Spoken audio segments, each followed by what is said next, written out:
உலக அன்பெல்லாம் கட்டாயம் காயப்படுத்திடும்.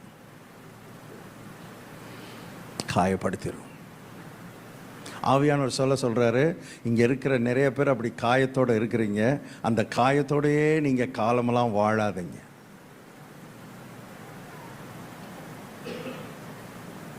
அந்த காயங்களோடையே நீங்கள் வாழக்கூடாது. நல்லா கவனிங்க.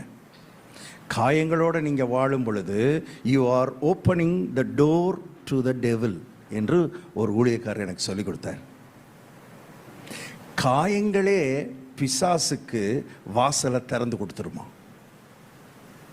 நல்லா கவனிங்க.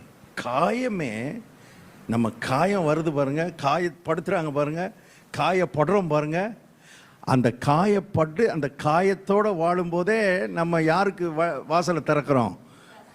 அதனால் காயப்படுத்தும் போதே காயங்களை தூக்கி யார் மேலே கொடுத்துருங்க.